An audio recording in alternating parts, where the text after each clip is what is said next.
Well, hello there. Hello there. How are you guys? And welcome to another stream. Luke here and my friend Todd. Well, hello there, good sirs. It's finally time to start with the third episode of the Bad Batch, and here we have, just like last time, art by AK, which we are going to add to the stream right now. Hello there, everyone.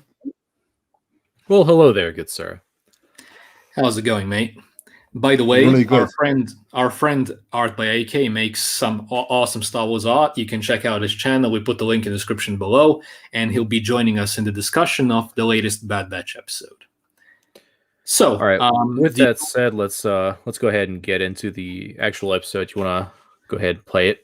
Yes, I'm just going to put it through so we can go through the details. All right, I'm just going to go ahead and shut off the banner so you can see our names, and there we go. Okay. Anyway, for some reason, every time we start this, I always have a hard time getting into the topic.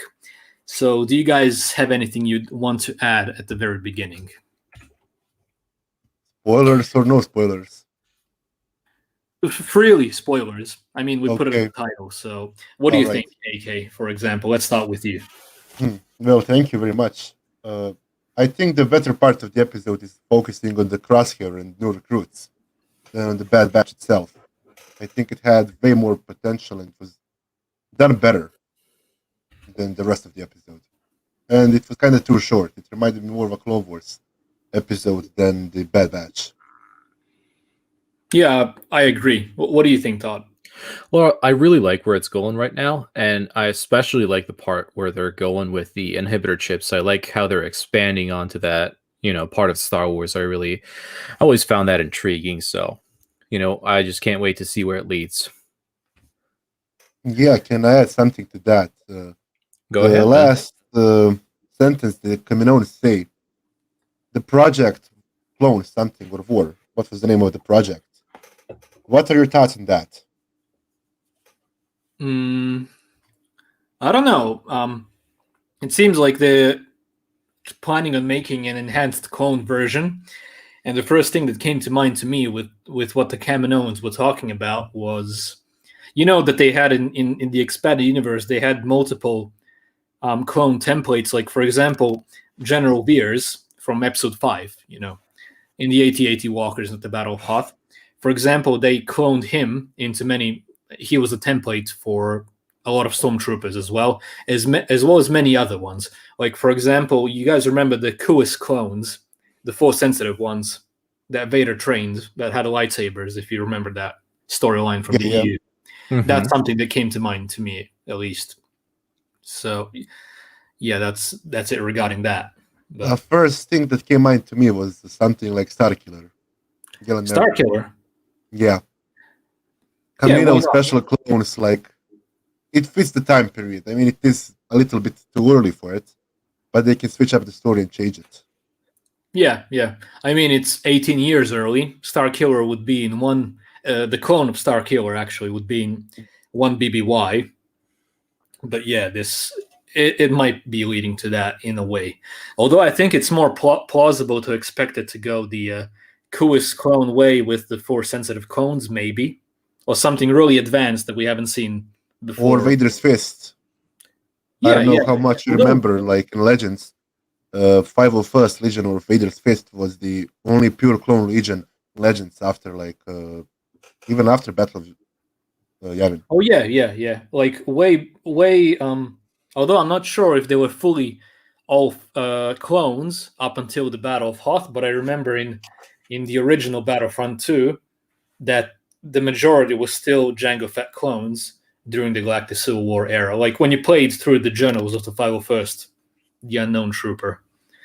So, yeah. Most of them actually died on the first Death Star when it blew up. I remember that part.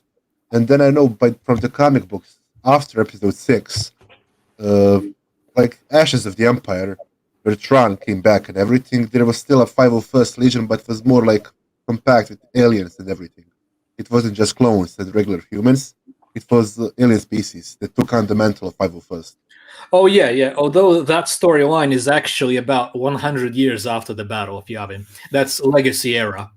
You have all sorts of humanoids, Trandoshans, and everything in the 501st Legion at that point in time, and they're serving the Fel Empire in that time Yeah. period. Although that's like really far away from this when you look at Yeah, it. I think that's the era of one, right? The what? One Sith Lord, like rule of Oh one. yeah, the one Sith, the one Sith order. I Dark think it was Crate. great. Yeah, Dark Crate. Yeah, yeah, true. But anyway, let's get back to the episode. You have any thoughts on the topic at hand, Todd, regarding the clones and the Kaminoans that we started off with? Well, not right now. Let's go deeper into the episode, and then we'll, go from there. Okay. Well, the episode basically, as far as we can see here, I'm just going to skip a few. It basically starts off with them being on a shuttle, and honestly, the story doesn't seem to be going anywhere specifically here in the shuttle. I mean, they're low on rations, and I don't really remember well, but was their ship damaged in the Yes, it second was. episode? Yes, it was. As they said, it took heavy damage when they, when they escaped the planet. Yeah, I know it took heavy When they damage, fought but I couldn't. Rex. Oh yeah, the crank was that why? No, not Cranks. When they fought Rex, they said when they were fighting like regular clone troopers that they damaged the Yes. what's it called? Not the engine, but the power cell. Mm-hmm. hmm Okay, well, it's simply going on, and I mean, the episode is technically. I don't remember seeing an episode like this, like from the Clone Wars. Like it had two storylines at the same time, but they're completely not connected. If you know what I mean. Like Yeah. you technically have two small episodes in this one, and I think we already agreed that the Crosshair one was way more interesting in Yes. serving the By far. Empire and everything. So yeah. Anyway, these guys basically crash. Just gonna skip a bit. I find it really funny the relationship between Wrecker and Omega. yeah Omega. It's really interesting. He's basically like a big brother to in a way, but in a fun way.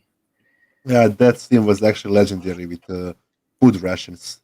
Yeah, Mhm. yeah. He was immediately gonna take it, but when he realized that she gave it because she liked him or whatever, a very interesting relationship there, if you ask me. Yeah, I actually see Hunter more and more like a father figure to all of them than before. hmm Not just like a commander, but more as a father figure to every single one of them. True. It does. Yeah, it looks like it's going to play out in that way, in the end. Yeah, but I actually saw an image today. Like it was basically a meme of the Bad Batch.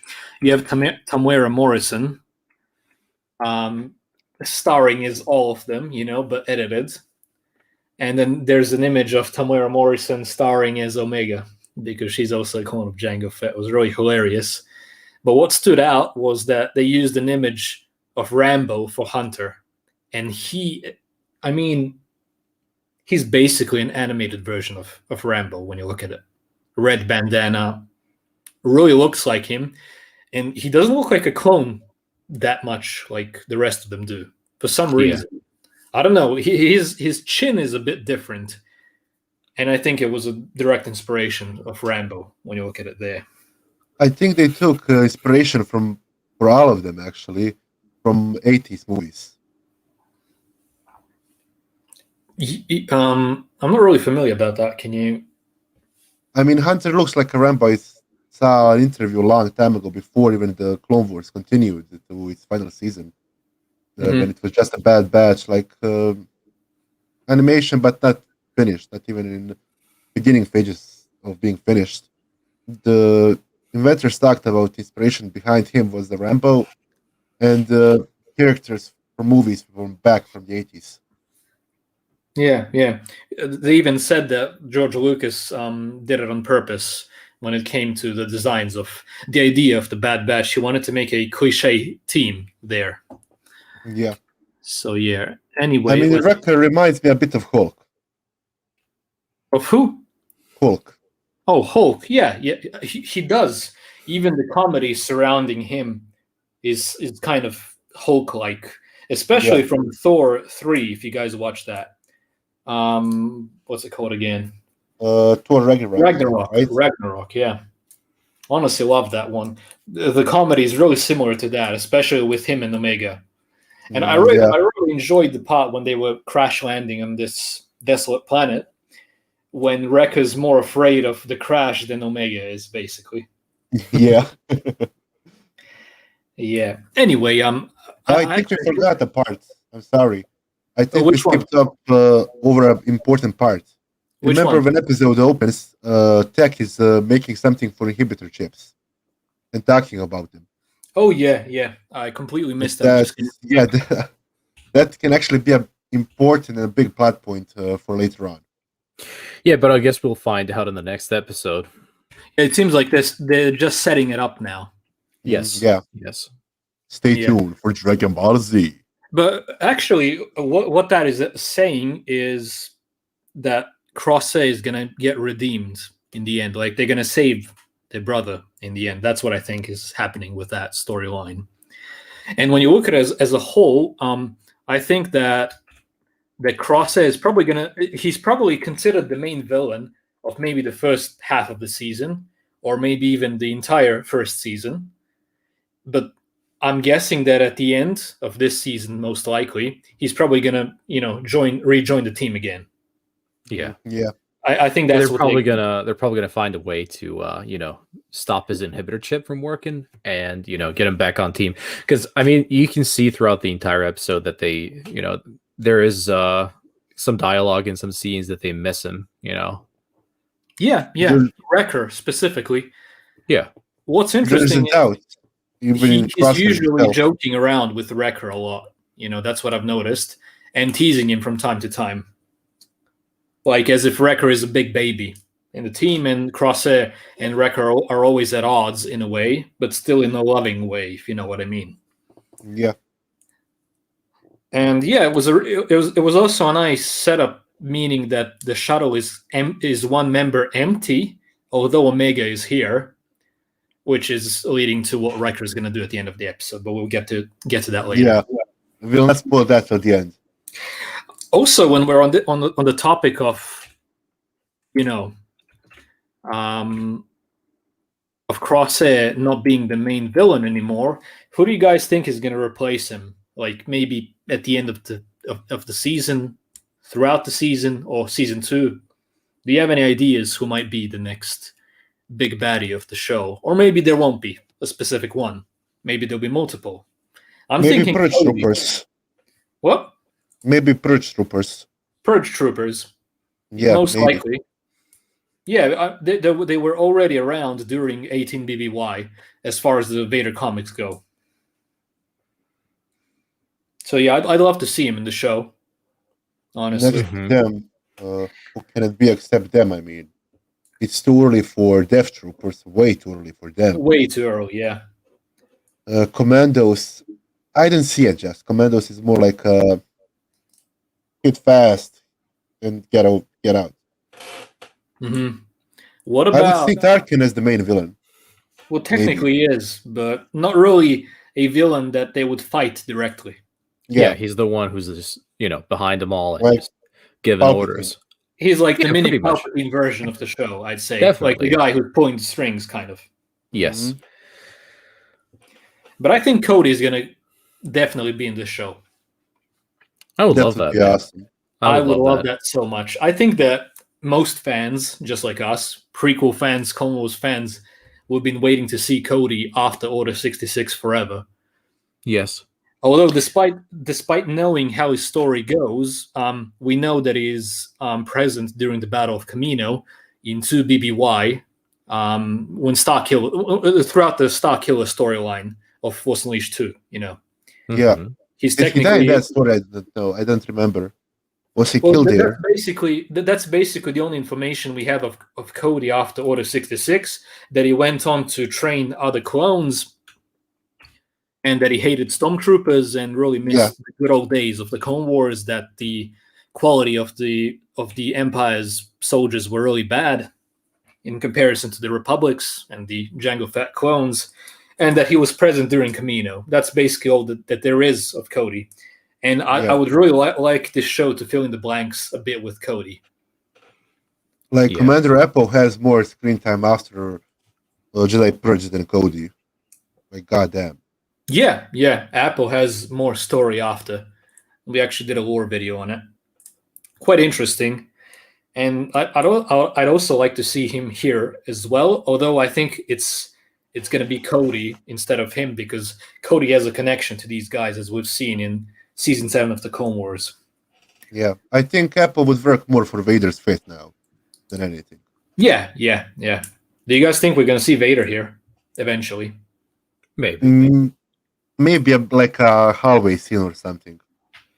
Yeah. I mean, they're probably like if they decide to show him in the end, they're probably gonna do it like a super villain. They're really gonna play it safe with him. That's what they usually do when they're mixing it with some obscure characters like these guys.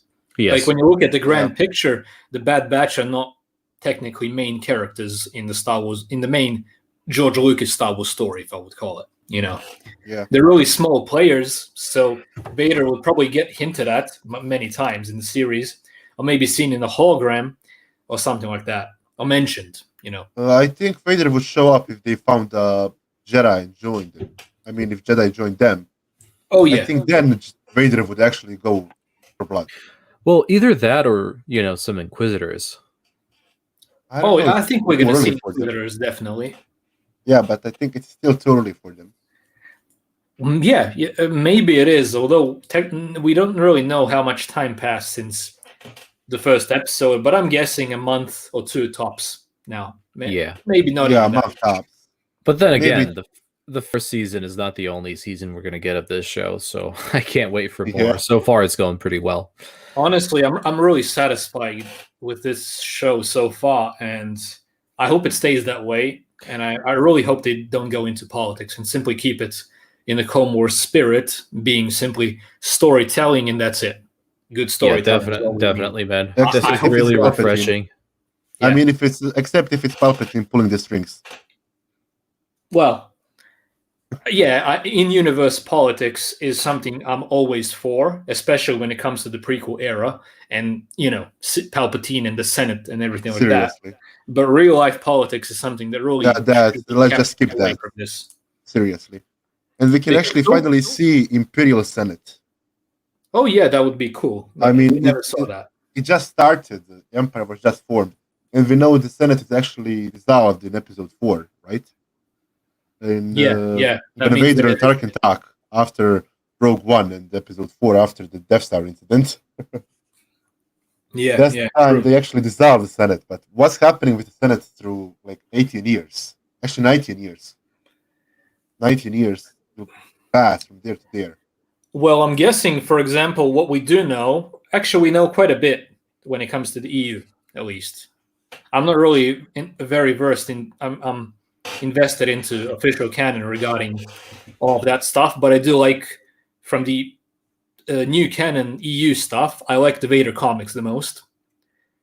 And I mean, I'm regarding the detailed stuff from the comics and the books, I like the Vader comics. That's what I know regarding new canon, although the rest of it I'm not really into it that much. But what I do know is regarding the Imperial Senate is that Bail Organa is over there constantly at odds with the Empire in a way, but still, technically an ally of the Empire. He's with the Empire, but not, you know what I mean. He's planning a rebellion. And others. Yeah, Garmel Bell Iblis. We seriously need that deleted scene to be in Episode 3. Like, it's maybe a bit too much for the movie, but when they're just sitting down, the senators, and talking about forming a rebellion against Palpatine because he took over the emergency powers and what will happen after the war if he does not give them back. Yeah. It's like 2 or 3 minutes scene, but it explains so much. Yeah, I remember that. Oh, yeah. By the way, in Rebels as well, we had Leia, She was with the hammerheads when she gave Yeah. it to the rebels.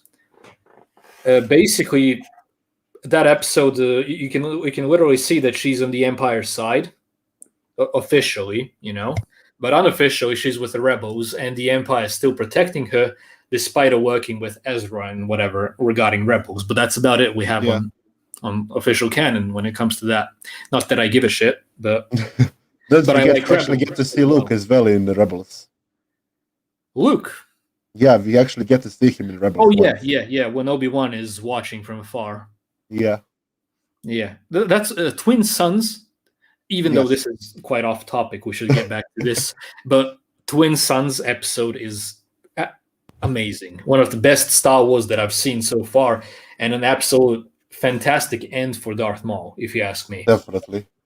It was Until so he comes satisfying. back. What? Until he comes back. Well, he does come back. The comic When you books, look yeah, at I it. know. Like, Darth Maul dies in 2 BBY. Then you have the storyline where some dark side cult resurrects a clone or something like that of Darth Yeah, Maul. and Vader fights him. Vader fights him, kills him. And we also have Proxy, using the image of Darth Maul. Although that's not technically a living Maul. And lastly, we have something after the Return of the Jedi when Luke Skywalker visits Rhydonia, the planet where the Zabraks live as well. Like, Dathomir is not the only planet where Zabraks live. And some Zabrak mad doctor has the brain of Darth Maul. And he conjoined it with a computer, and it creates a hologram of Darth Maul. And basically Luke, in a way, fights that. And in the end, destroys the brain of Darth Maul. But that's the EU, a short story from Star Wars Tales. That was really interesting. I have to go off topic for a second more. I'm sorry, everyone. Do it. What did you do it? What did you think about Luke's hand in the last Vader issue? Luke's hand? Yeah, in the last Vader's issue. Wait. The next ago. In the new canon Vader comic? Yeah, in the new canon, yeah. I can't remember that very well for some reason. Is it in the last issue or what? Like last page, Emperor is talking and he says something along the lines, "With this I can do anything," and it shows a cut-off hand in the a back tank. Well, that's pretty cool. I haven't got the chance to read it yet, I guess. Oh, I'm gonna have to check that out later. But for some reason I can't remember it. But I remember Vader was going through some portal often in his castle on Mustafar, some portal where he saw all the Jedi that he killed and everything, like a type of a vision of whatever. I can't really remember. Yeah, I remember. But he was trying to resurrect Padme with the help of Lord Momin. Lord Momin. Yeah. And what I think about that is that would make an awesome connection when he sees the hand of Luke Skywalker. It's an awesome connection with the expanded universe because Vader actually finds Luke's hand and lightsaber in the reactor shaft or something like that of the Bespin. No, it's not a reactor shaft. It was with the Ugnaughts who were going to melt it down. Mm-hmm. Yeah. And did he murder them? If I remember correctly, or something like that. He force choked one, I think. He brought the lightsaber and Luke's hand back to the Emperor. And then the Emperor took it to Wayland, like his stash of treasures or whatever, which would eventually, years later, lead to the storyline of the Thrawn trilogy where Jorah Sabaoth and Grand Admiral Thrawn clone the arm and make Luke with 2 U's in the name. And then Luke fights his clone with his father's lightsaber. Mm-hmm. That's an awesome connection. That's an awesome story. First time I actually saw that, I thought, wait, is this Anakin? Because of the saber and dark robes. Yeah. I love the Thrawn trilogy. It was awesome. Despite it being after Return of the Jedi, it's one of the best storylines. One of the best storylines. Okay, when I get back to the Bad Batch. Let's do it. What is awesome, Lord Vader? What is awesome about this specific era, I would call it the Dark Times era. like after Revenge of the Sith and before the Galactic Civil War era. You can bring back any Jedi, well, that survived Order 66. You can take a lot from the EU. You can see Quinlan Voss, for example. And also, one of the things that I would like to see the most of would be the clone commanders that survived and went through Order 66. Yeah, wait, wasn't Quinlan Voss killed in Dooku chapter? No. No, Quinlan it was Voss. Ventress. It was Ventress, yeah, sorry. No, he wasn't. And regarding Revenge of the Sith, there's a comic book where actually there's a deleted scene when the turbo tank fires in Quinlan Voss. Although in the comic book he survives, and basically goes into hiding with his family, if I'm correct. It would be nice to maybe see him here because he is alive. So yeah, but I think Cody's the best bet for now. Yeah, Cody and Wolf. Yeah, Wolf, Gregor, and Rex is probably something that we're definitely going to see. Just maybe even in the next episode. You never know, right? True. I mean, I think the next episode is going to be with Rex. If it is, then I'm guessing Wolf and Gregor are not too far away. Yeah. Or maybe they're going to milk it in the next season. My name is Rex, Captain 501st Clone Battalion. Oh yeah, remember hearing that in the Star Wars Rebels trailer for season 2. Amazing. I was so happy and satisfied to find out in Rebels that Rex survived. It did it for me. That's why I love the Rebels a lot, because of callbacks like that to some legacy Clone Wars characters. And I remember me and Todd did a theory of Rex surviving to the Return of the Jedi, which is basically a fantasy of ours, deep dark fantasy. And Filoni heard you. What? And Filoni heard you.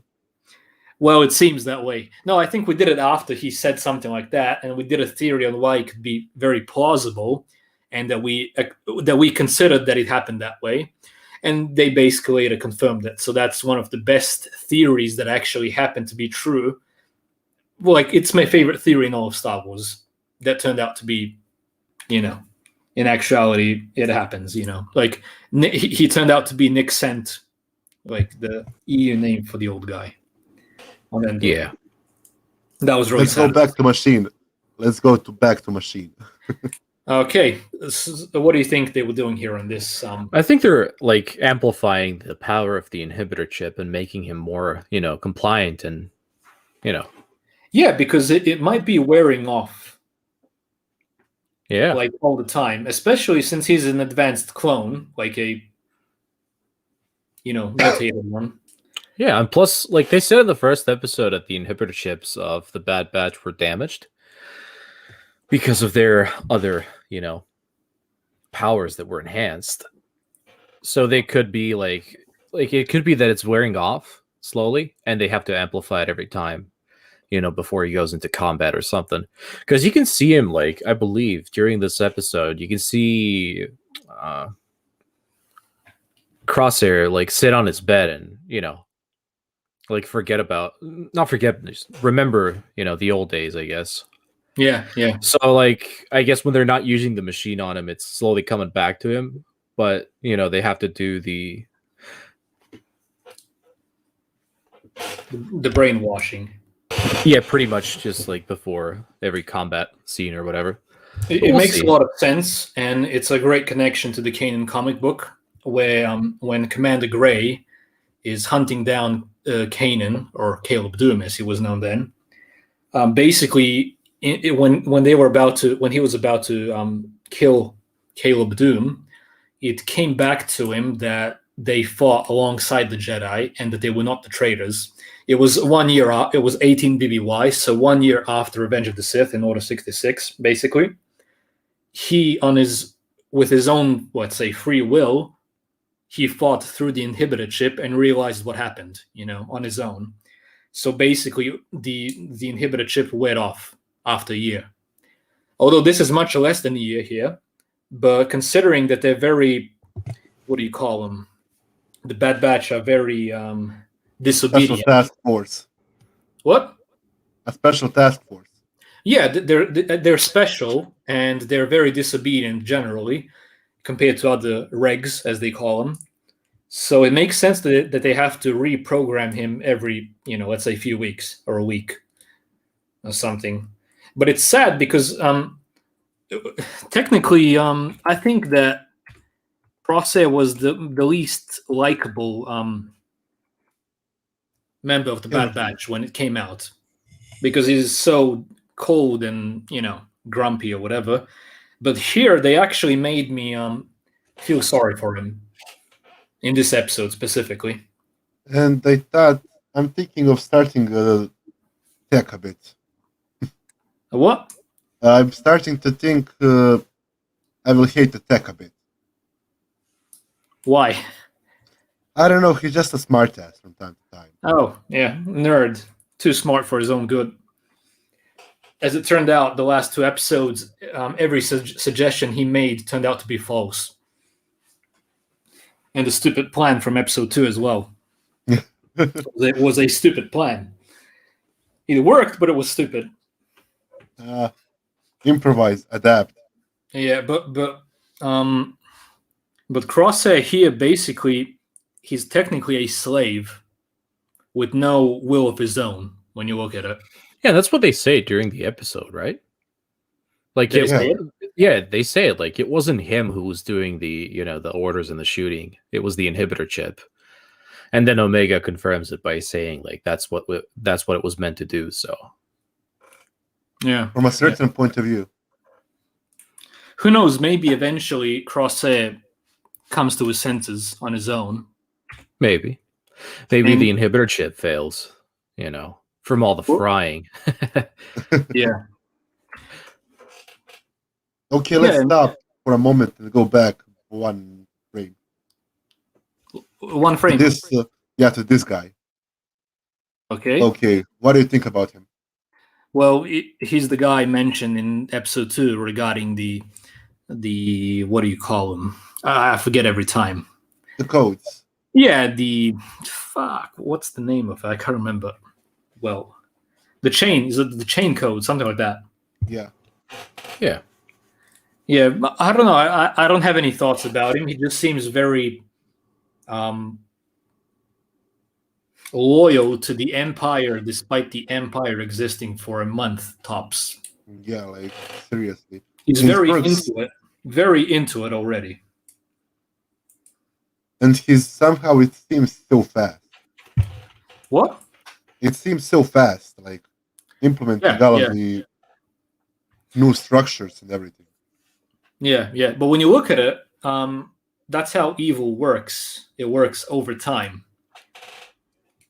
Generally speaking, actually, even in real life and here as well, Palpatine was basically working 24/7 throughout his entire reign as Supreme Chancellor. He was working on the grand plan of the Sith constantly, and I'm guessing all this was already planned ahead, basically. Yeah, he just needed his puppets. Yeah. Well, the good guys, as always, are doing nothing, while the bad guys are constantly at work. That's how it works, basically. That's how it is. What do you think about his project? The project of recruiting, getting recruits instead of clones. I don't know. It seems already too soon for me, in a way. But I'm guessing that's how it started. Yeah, well, somebody had to break the ice, so Yeah, but that's too early for like. As far as I can see, the first. Let's skip a bit. The first recruits. Here they are. Yeah, there we go. They're probably the first recruits in the Empire. Maybe them alongside a few other, random humans.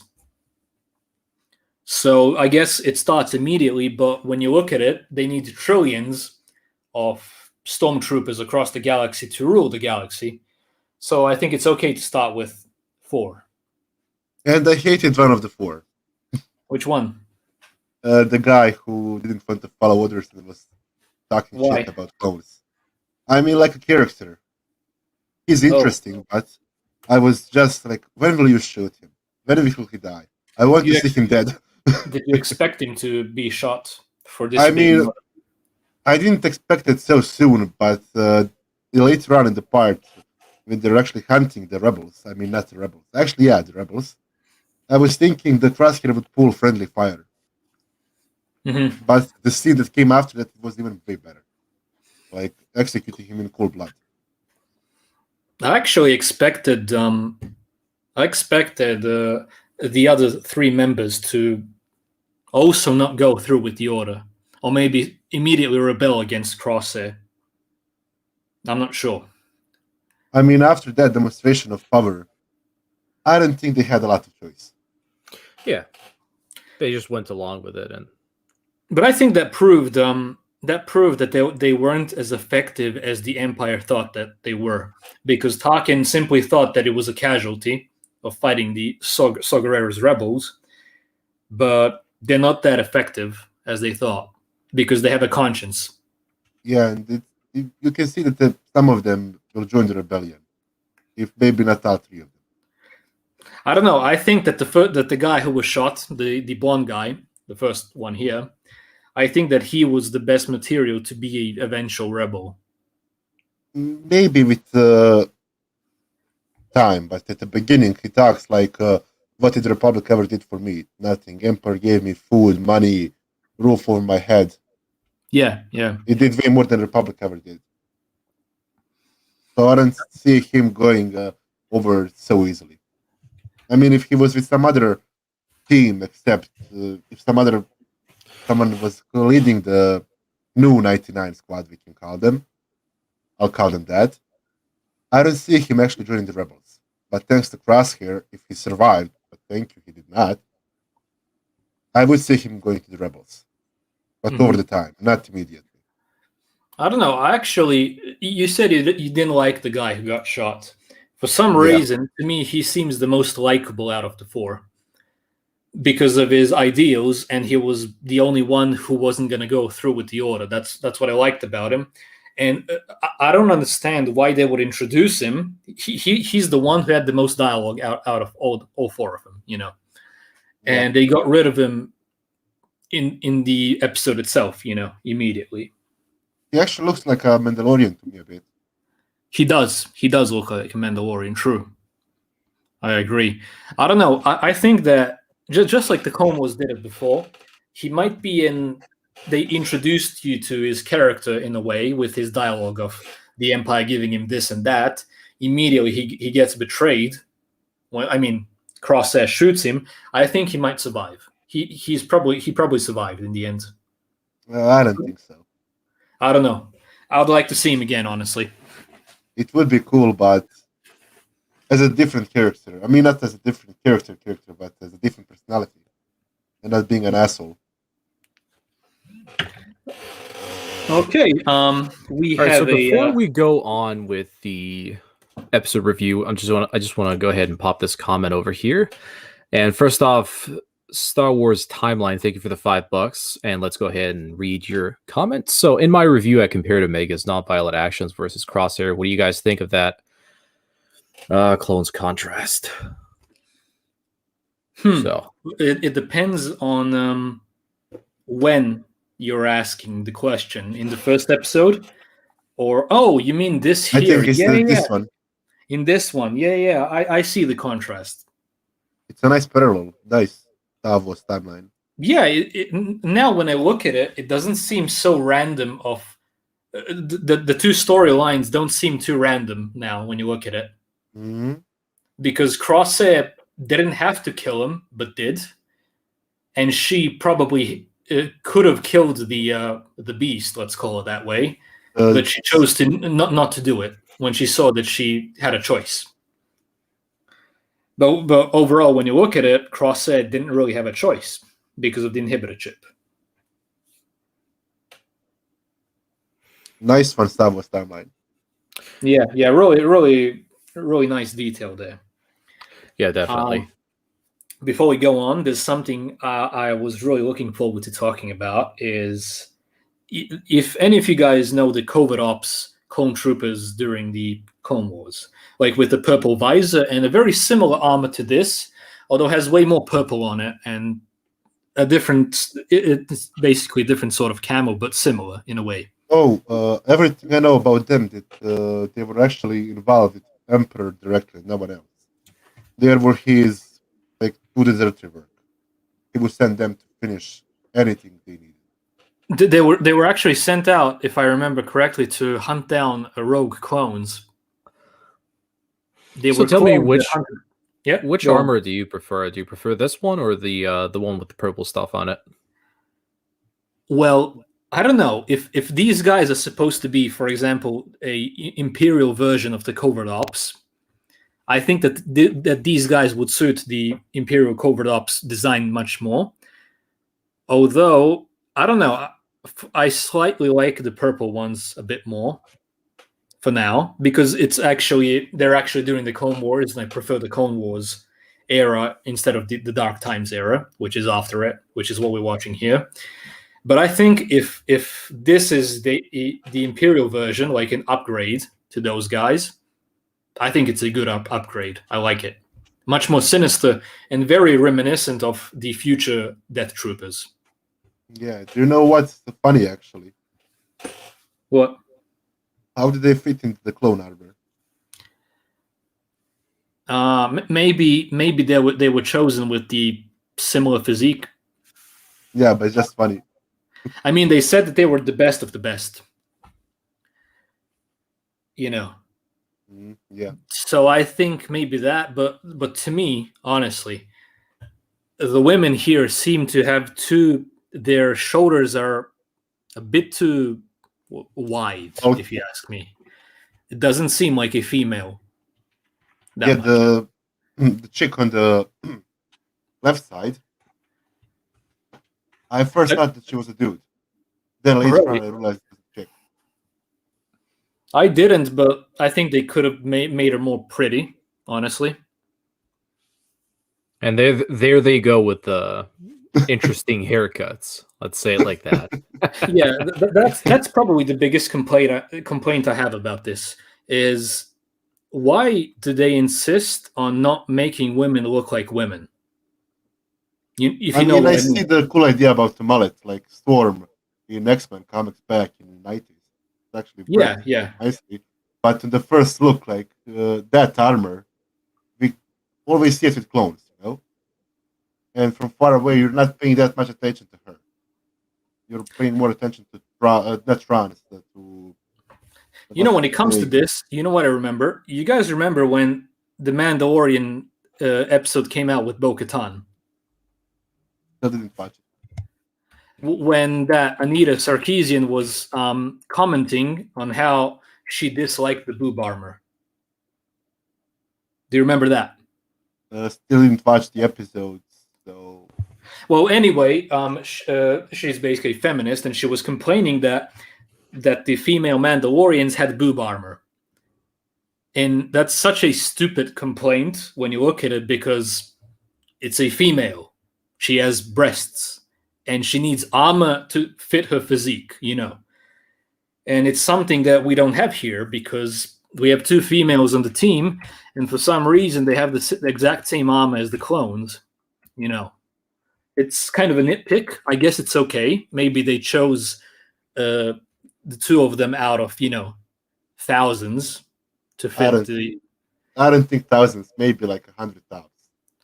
Yeah, maybe, yeah. But still, I would have preferred to have a nicer hairstyle with the one on the complete right. Because it reminds me of the Martez sisters, and I don't like... Well, one of those hairstyles was okay for me, but the younger one had a hairstyle that seemed like a turd on their face, on their head. No idea who that is. And that's what this looks like to me, for some reason. At least in animated style. Maybe if this was live action, it would probably look much better and natural, let's say. But it just seems kind of off to me here. Yeah, it's like a freaking bird's nest, man. Yeah. Oh, what do you think about the ship coming back? That's what I was about to say, man. Oh, the new class shuttle, you mean? No. It looks like the same shuttle that actually introduced Ahsoka in actually the movie. Then in the last season when she came aboard the Venator. and met No, Obi-Wan no, Anakin. no. I think this is the exact same new class shuttle from the Clone Wars. Really, Yeah, it I'm is. talking about that one. I think the color is just different. Yeah, they just got rid of the red and white parts. Oh yeah. By the way, when it comes to the color, have you guys noticed that Camino is even darker in this episode? I compared it to the first one. Yeah, I know. It's awesome, actually. Yeah. Anyway, we've come up to this boring part. Honestly, it wasn't too interesting to me when they're fixing the ship. So Yeah, you this is guys like have anything? foreshadowing episode 5. Oh, like, oh yeah, maybe with the When with the Han and map. Leia are outside the Falcon. Yeah. Well, yeah, true. And They're bickering. oh yeah, it's actually more foreshadowing than we thought initially when you look at it, because they were fixing a ship, and if you remember the Minox that attacked, not attacked, they were chewing on the power cables. Here we also they had to wear masks. Yeah, and they have to wear masks. And here we have a being that is also, attracted to energy and consuming it or whatever. It reminded me a bit of a crate dragon, but just a little. To me, it reminds me of a overgrown gecko lizard. I don't know. Nothing too specific that left an impact on me. I think this was just a side quest story, and the main focus was initially on Crosshair. Yeah, but at the same time, I guess they didn't want to show too much. They just want to keep you hooked, and they show you just enough. A smart move, I mean. Exactly. Yeah. And I actually like the conversation between Echo and Tech. What was it? I can't remember. They were like bittering about little things, and Echo goes to see the ship, and what's that? That wasn't there when we landed. It was the fun little jokes. Yeah, but when you look at it, the claw marks, I don't know how they didn't hear that, even the guys in the ship. I mean, there are some plot holes that are just there for the sake of the story. Yeah, but still, for some reason, I find the episode 2 arc of the Bad Batch much more interesting than this one here, especially because we found out that Cut was still alive. I mean, not alive, but they went to him visit some old character from the good old days. Oh yeah, I mean, I kind of like that episode a lot, but at the same time, I love what they did with Crosshair here. Yeah, that was really interesting. I don't know. I don't really have much to say here, but what about what do you guys think about Wrecker's headache? I think he faked it. Faking it?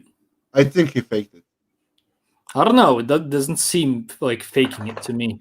I mean, we're not spoiling the end of the episode still, so I think he faked it because of that. What if it's an after effect of the chip? Like setting it up. It can actually be quite good. Yeah. I mean, they're planting these small seeds, like maybe it's Gregor's headache, and at the same time you have Tech who's making something for the inhibitor chip to what was he saying? To get it out. Are they working? Are they active or something? I think they will get him out when the Rex shows up and tells them that they can actually remove them. Maybe. Who knows? Okay, let's move on to what we have next. Yeah, the basic. To find out, you gotta wait another 7 days. Yay. Yeah. I just wish the entire freaking season just came out at once so I can, But waiting 7 days reminds me of the Clone Wars latest. I know, man. I know. Yeah, but bench watching it is just way better. Mm. And so then it's probably gonna work. Me.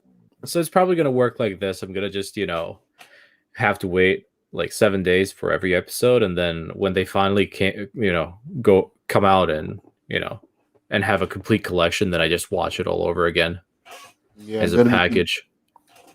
When you mentioned that, I was thinking of rewatching Rebels because for some reason I only watched Rebels once, all of it.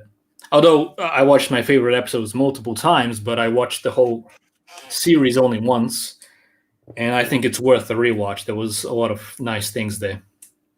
So yeah, when that comes to mind, why I not? did the same thing, but I'm only planning on rewatching season 2 and after it because I think season 1 was just too slow. I don't know. I think all seasons had a lot of filler episodes. I mean, the more boring ones, all of them. Yeah, Especially for some reason, the last season 4 had a lot of fillers that yeah, were definitely. kind of not season finale material for me. You know, I thought that they would do something more spectacular with the last season. And it ended up having a lot of fillers, in my opinion. But when you look at it again, from the Clone Wars thing, they did the exact same thing in season 7. Instead of getting let's say, an Utapau arc, we got the Martez sisters. Yeah, they Wait, could have pretty those sad. are Marquez sisters. I finally remembered who they are. I honestly think that season 7 could have been so much better if they finished off other unfinished arcs and made it a full 22 episode season. That would have been fantastic, honestly, because this way, we saw the Bad Batch even before they released it in the fully finished form. I saw it back in 2015, the unfinished episodes, and yeah, they could have done Utapau instead of the Martez sisters. That would have been a better finish, honestly. It would actually show. I would actually do it half-half. I would cut Ahsoka episodes to 2 and Oda Arc 2 episodes. Or maybe simply add Utapau to the 12 episodes we have and make it 16. That would actually be. That would be. Yeah, and add a few more and make it 22. Yeah, add a few Like more for a new season.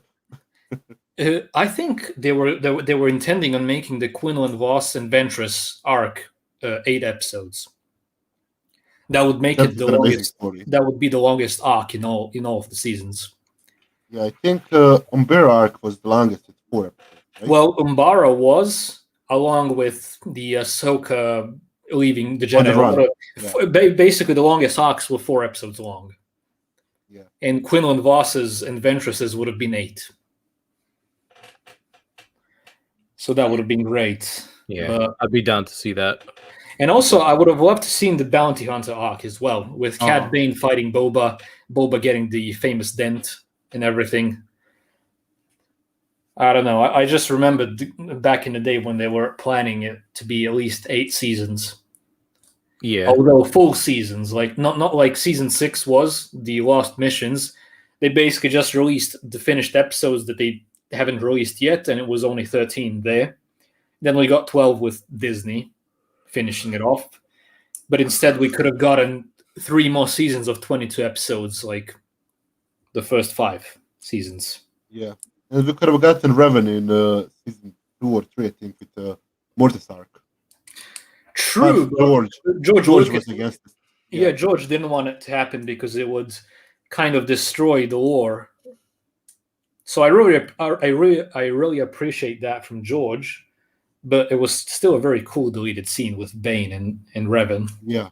If there's any animator in here, make that scene. Yeah. We should actually get it to the guys that made the Clone Commando and Utapar arc. The Utapau arc. Like, it came out yesterday, I think. That finished scene. Yeah. They really did an outstanding job. We should give it to them to animate it fully. Would be awesome, honestly. Definitely. Yeah, because the voice is already there. Yeah. And like it's a half animation, just like the Utapau arc. Yeah. But anyway, let's go on with the episode here. Yeah, this is basically all the dialogue we get regarding these guys, and he got the most of it. Yeah, he was actually pissed off because this can't. Yeah. Anyway, let's skip a few. Yeah, that's where he mentions basically that why he joined the Empire. I thought it was going to be one of the larger characters in the series, but they already got rid of him, which is an interesting take. Oh, by the way, you see this droid behind her? Yeah. I think it's the exact same one as when Padme was giving birth to Luke and Leia. Wait, let me search for that. For some reason, let's say the head looks very similar. Maybe. For a Don't you second. think? No, it's not the same droid. It looks really similar, but it's not the same.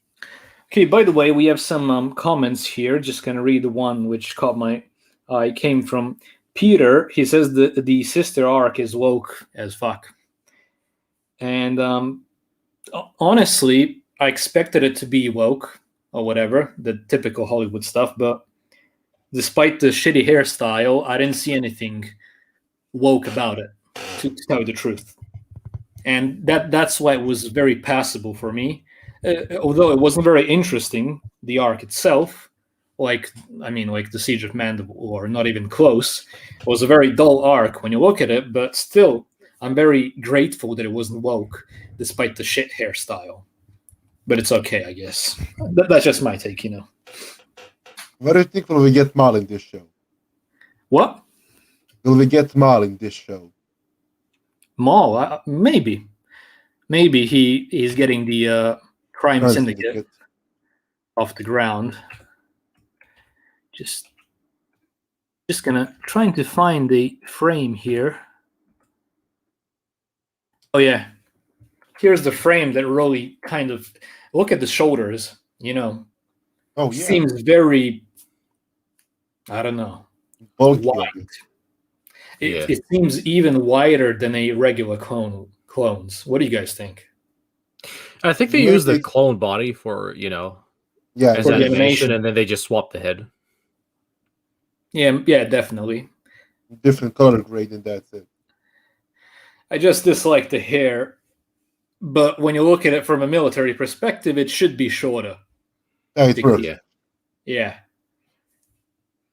Okay, anyway, let's move on. What do you think of Tarkin spying on them? Oh, he's always spying on them. He's just that kind of a guy. Yeah, Tarkin's a huge douche, honestly. Yeah, definitely. And they really did a good job with Tarkin being a douchebag, even in the Clone Wars and even in Rebels, when he chops off the two officers' heads with the Inquisitor's lightsaber. Remember that? Yeah. That was very dark for Rebels. Yeah, I think Rebels started so light.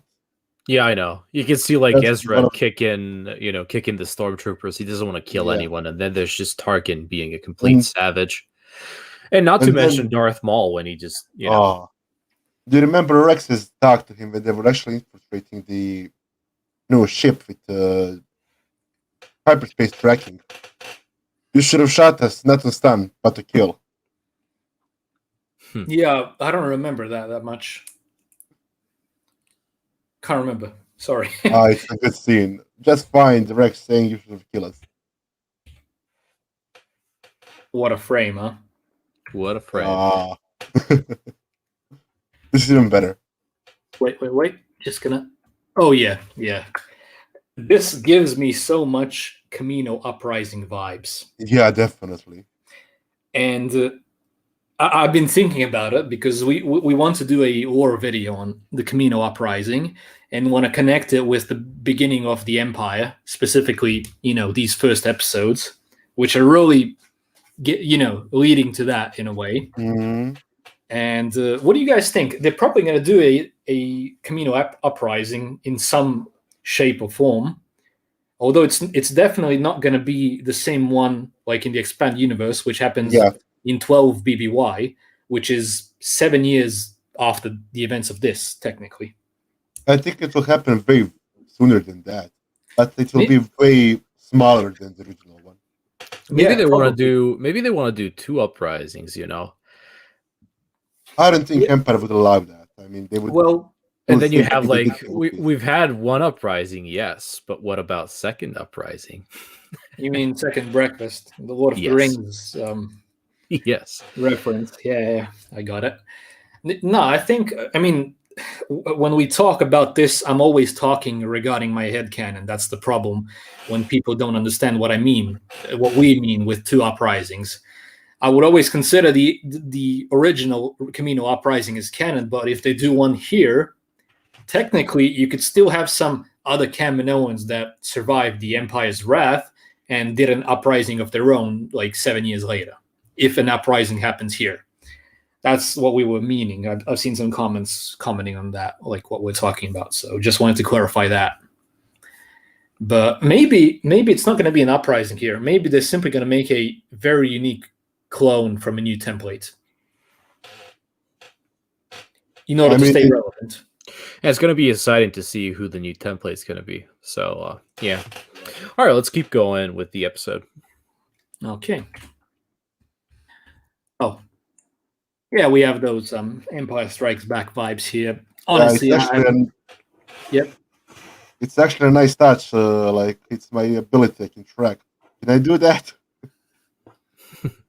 Yeah, but I don't know. This wasn't too interesting for me, this part here.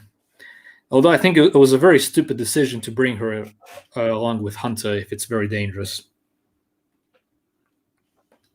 Yeah, but she needs to learn. True. I'm actually starting to like her more and more like a character from episode to episode. Hunter's going to be like, Mr. I'll make a man out of you. Oh, yeah. Mulan reference there. Yep. I mean, he already gave her first blaster, so... To be a man, you must be swift as a coursing river. Yeah, that's how it goes. I love that song. He really seems like a very good father figure here.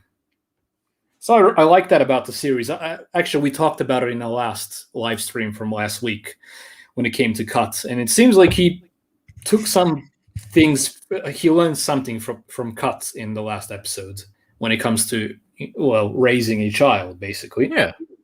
Yeah, definitely. So he's a great leader and a great father figure in this series, basically, especially how because Wrecker is like a large child, like an overgrown child when you look at it. So he also has to, take care of him in a way as well. I think he's there for jokes. He is. He's like the Hulk, basically.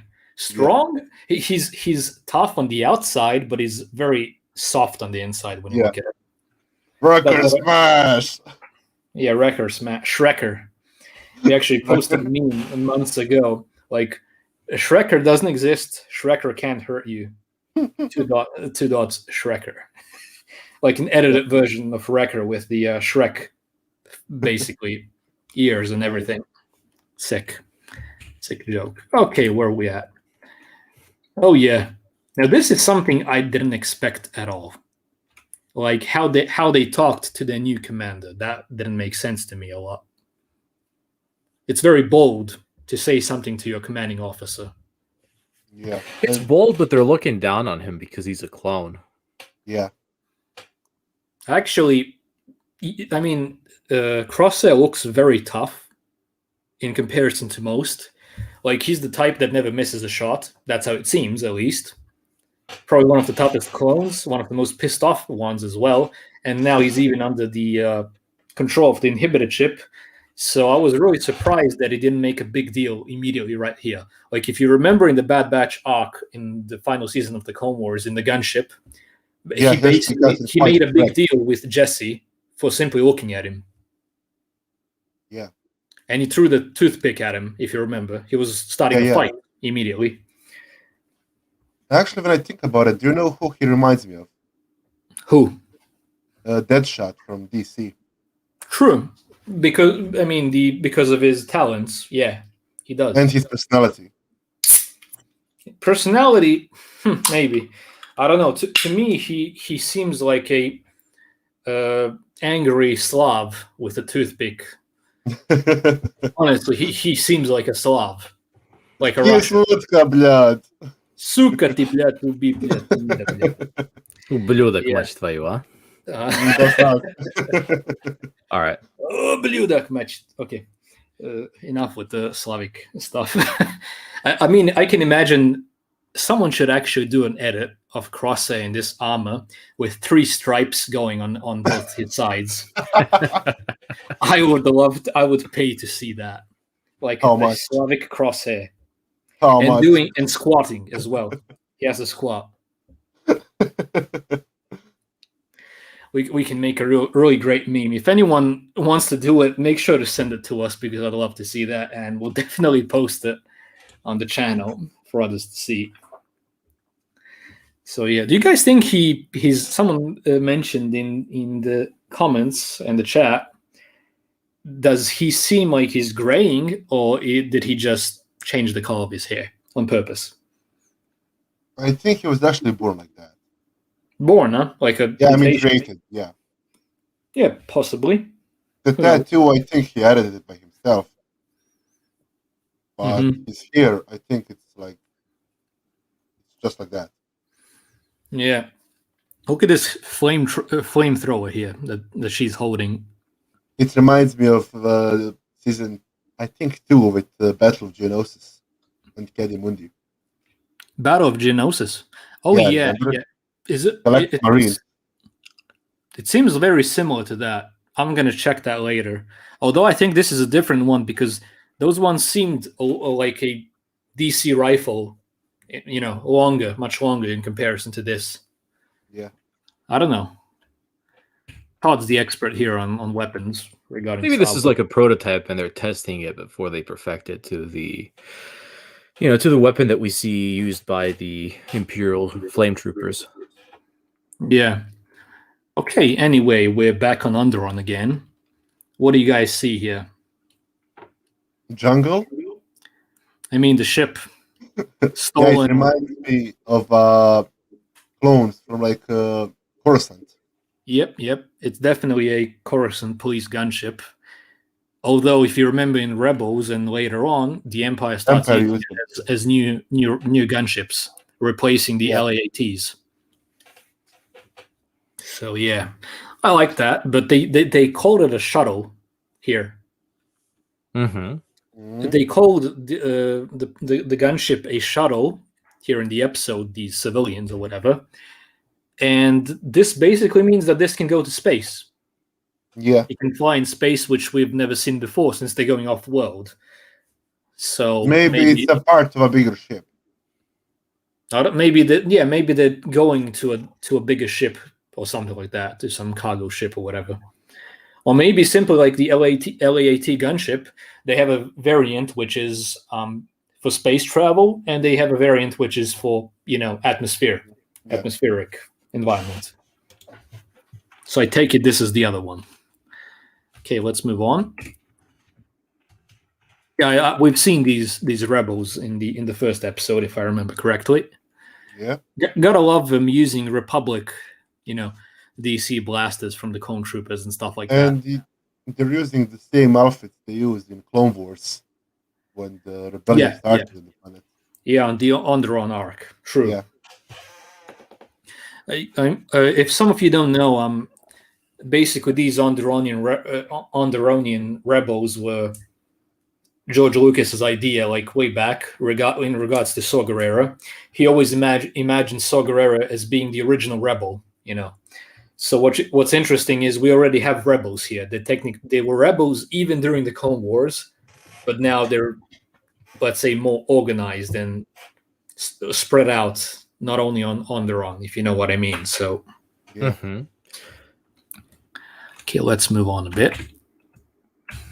Skip it here. Oh yeah, one of the main things that I've noticed in this episode is the blaster fire that the special Crosshair special unit has. Let's call them 99. What? Let's just call them 99. Squad 99. Maybe. I don't know. Why not? I mean, their barracks, there's still 99 sign. Yeah. We're just going to skip this part here. Yeah, they're just going for the thing that the creature stole. Wasn't too interesting for me, but it was reminiscent of the Minox because same energy source or whatever. Yeah. Mm-hmm. Just going to skip that. Yeah, go ahead and skip that part. Yeah, we basically talked about everything there is to talk about there. Okay. Yeah, let's start here. This is where the fun begins. Notice the color of the blaster bolts already. Yeah, red. They're already red. And the clones used, were blue, like ionized or whatever, for droids specifically. Mm-hmm. So a few weeks later, the Empire's already changing it. And what's interesting, these recruited troopers are using standard Clone Wars blasters, well, clone blasters. But just like these guys, except that Well, they're the thing firing is, red. Yep. the thing is, like, they don't have money to, to change their armament, as do the, special forces of the Empire. Maybe it's cheaper, the red bolts. I'm just spitballing here. I mean, they gave them red bolts for human targets. That's why they have them.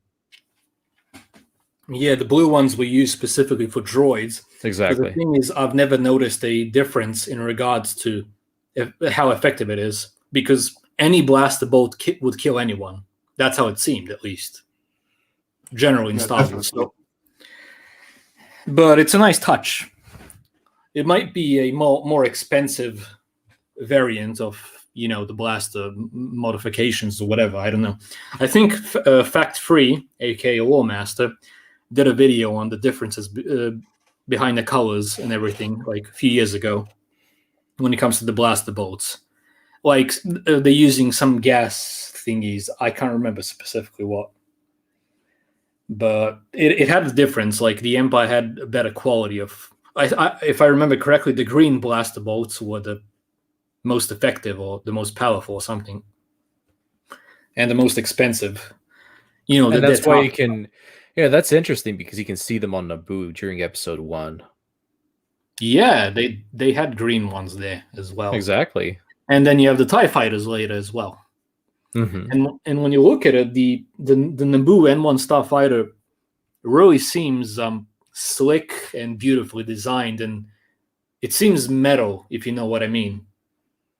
Like, the bottom part is silver and is shining in comparison to all other ships, which are, well, not shiny. I don't know if you guys understand what I'm...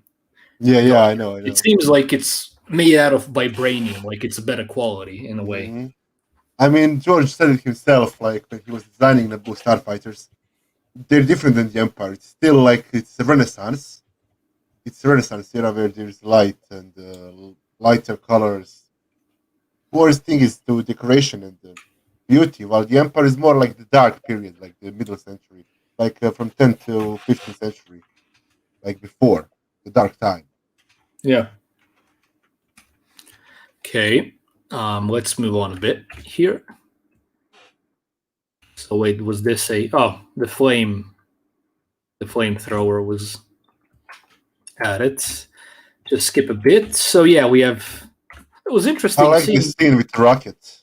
They actually touched the details. Basically, they shot down a rebel, and a rocket that was on her back, I think, just fired randomly, which we don't really see enough of in Star Wars, like malfunctioning weapons or whatever. So yeah, it's a nice touch. Yeah. This guy seemed like a nice dude, but he got shot in the cockpit. Yeah. Speaking of which, nice. It looks like he stabbed with a saber, not a... It does, yeah. And I actually, at first, I thought it was crosshairs, but it was simply just a random recruit trooper. I actually thought Crosshair would kill the guy and claim friendly fire here. I don't know. Actually, now when I look at it, is this what we thought it was? Yeah, a police gunship, because if I remember, it's supposed to have two smaller wings on the side. Yeah, and it's open. Yeah, I think maybe it's supposed to open up. I don't know. Or maybe this is just modified, by the rebels. Yeah. Okay, anyway. Oh, look at the small flamethrower. FBI, open up. Do you guys see the spot here? Mm-hmm. Yeah. Yeah, it's ready for use, just like the real one. Yeah. Oh, this is a nice screenshot, honestly. Oh, now we see the full size of it. Maybe this actually is when it seems Yeah, like you an see, it attachment. has a DC-15 base. Yeah, it has an attachment of the. It's probably the same one. I'm actually going to check that later on Wikipedia. See if. Yeah, only the barrel part was swapped out, and then there's a tank under it, and then a holding handle or a carry handle. You know what? I'm really curious. The thing that hooked me the most in this episode were these new troopers. So I'm really looking forward to see what they're gonna be called. Mm-hmm. Like Yeah, they're the still too initial new name. to have a name, so we'll see. Yeah, but I'd love them to be an Imperial version of the Covert Ops troopers. That would be Mhm. awesome. Yeah, that Yes. would be. I think they And will actually become that. I think we didn't also address that Crosshair got the title of commander here. Yeah. So as a commander, I think he's one of the most unique clone commanders generally in, well, it's not the Republic anymore, but he's one of the Empire. most unique clone commanders when you look at it. Like, which clone commander was a sniper in the, in his squad or battalion or whatever? None of them. They're all using regular blasters like the other troopers, or simply twin blaster pistols like Rex and Wolf. So yeah, I think this is a completely new take on a clone commander. I'm liking it so far. His armor design here simply looks amazing. Yeah, I just don't like the backpack that much. The backpack. Yeah, Well, it just it kind of is takes weird. away. It takes away a bit. Yeah. If it was a bit smaller and longer, then it would actually be better. They maybe should have done a backpack like the Specialist has in Battlefront. Yeah. I think that could work a Specialist? lot better. Well, not Specialist, actually. I think it's a Yeah, I Who's think got it's the actually backpack? The heavy. the small one, like Commander think- Cody has. Yeah, I yes, think- yes. Although that's a jetpack, Mhm. at least in regards to Cody, but it looks very similar to what the Specialist has in his back. Mhm. And this looks like the backpack Heavy uses in Battlefront 2, or the clones that used in Clone Wars. Just different color. I think it's the exact same backpack that he Yeah. has on his original Bad Batch Catan class commando armor, the commando armors that he used with the Bad Batch, except that for some reason it looks much bigger here because his armor is slightly different. If you remember, his shoulder pads were much larger. And it has the Thanos on shoulder. Yeah, with his Bad Batch armor, it was much larger than here, so maybe that's why it looks so oversized, the backpack. But it's still a Catan class commander. It's still Catan class commando armor. Mhm. I always wondered why it's called Catan class, because I always liked it because of Kyle Katarn, but really like that they kept that. So yeah, anyway, let's move on. This is probably the most interesting part in the episode, I'd say. Can I just add one more thing to Crosshair? Yeah, of course. I would actually see him more with a camo than just a regular black armor. It would fit way better, like ghillie suit or something. You think, huh? Yeah, I mean, snipers are the deadliest there are. Who knows? They might Yeah, give him maybe different armors. maybe something like the 41st, Elite Corps. Mhm. Or like a ghillie suit, like in real life. For But environment. when you look at it, Health. I don't actually think that's going to happen now. You know why? I recently saw some video of Dave Filoni commenting on the different variations of Stormtrooper armor, like only commenting the Stormtroopers in the Empire. Like he was talking about the Scout Troopers, for example, and he said that they should have camo armor, like the clones did on Kashyyyk, for example. But the thing is, it shows that the Empire simply doesn't care if they lose troops. They just gave him white, even though it's very visible in the forest and everything. They just didn't care. Gave him white. Like, that's the justification of why it's white, They have numbers. So. They simply have unlimited people, let's say. Unlimited power cables. What? Did you see that? The what? Unlimited power cables. Oh. I don't know where that's from, actually. It's some video. I think it's on TikTok with some guy dressed as Palpatine in a store. Oh. I don't know. I wasn't really paying too much attention, honestly. No problem. Okay, let's. Oh yeah, this was interesting and kind of unexpected that she got shot immediately. I mean, I.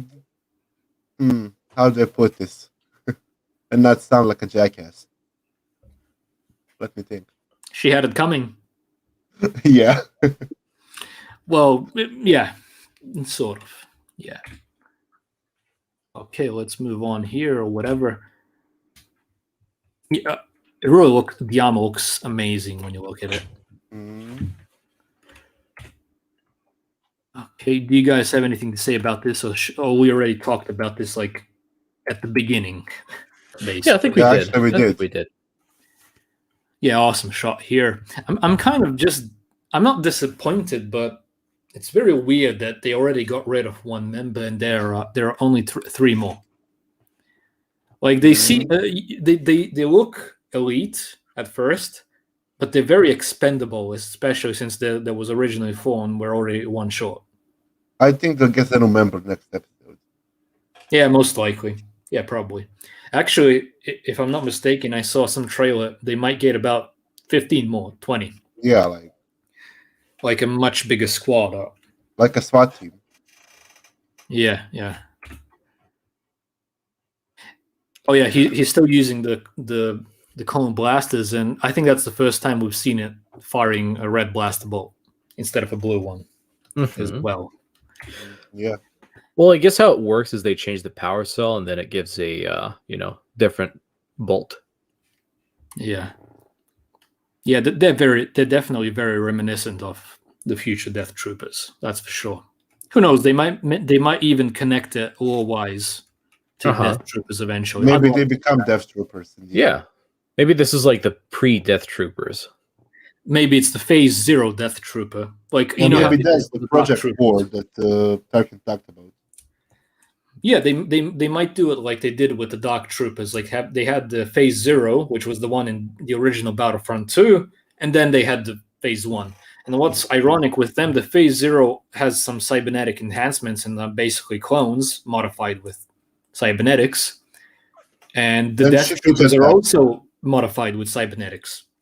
Now that you say it, maybe that is what the Kaminoans will be working on in the future. Yeah. Phase Zero Dark Trooper with cybernetic enhancements to the clone troopers. That would, regarding EU lore, that would be awesome. I'd love to Just see give them that better mix it jetpack. up. Yeah, It would be definitely. it will make a hell of a lore video mixing both of EU and canon, if you ask me. Mm-hmm. So I'm up for it. Oh yeah, this was an interesting part. I think we all saw this coming, basically. That's why I like the character the most in this episode. Him out of the entire team. But too bad they already got rid of him. What do you guys think in the chat and the comments? Was this too fast to get rid of of the guy or not? Maybe Saw Gerrera is going to save this guy and, bring him into the rebellion. Wait, wasn't Sakura already out of Rome? Well, there are probably more rebels here, I'm guessing. Uh-huh. I mean, they're Onderonian rebels, and I'm not really sure that this band of 15 rebels is all that was left on the entire planet. Yeah. So who knows? I like that. I like that this is really dark here. Really Yeah, showing. there's a nice comment by Matt over here. Didn't Disney make this? Nice one. True. Sadly, they did, and that's what worries me for future episodes. To tell you the truth, I really wish that this was made simply by Dave Filoni and the team behind the Clone Wars, and Disney wasn't behind it, because that's what worries me. I just mean, if they give him freedom on this, it would be good. What? If they give him freedom on this, it would be good. Yeah, I just hope it stays apolitical completely and simply focuses on Star Wars and not this real life nonsense. That's my biggest worry for the series, because the animation style really pulls me to it, because I love the Clone Wars and I always did. Mm-hmm. It's actually better than Clone Wars animation now. Well, it's expected because it's more advanced, but still it's the same style. They're evolving every episode. Yeah. But still, it doesn't make the Clone Wars unwatchable, if you ask me. Yeah, definitely. I mean, I still love the Clone Wars from 2003. So, and that's like really hand drawn. I still love it so much. Oh yeah, here it is. Guy gets shot. Let's The expect good old somewhere. DC-17. Oh yeah, Good soldiers follow orders. that's very weird that he mentioned that because I thought that only applied to killing Jedi, but apparently doesn't. Yeah, I mean, No, I guess it applies to when the inhibitor chip's active, and yeah, you know. he stole my line. We'll just skip this part here. Oh yeah, then we have the reason why we got the super chat on the differences of Omega and Crosshair and the choices here. Like both of them technically, well, Crosshair didn't have a choice, but she did. She chose not to kill the creature because she didn't have to, and he chose to kill the civilians even though he didn't have to. So yeah.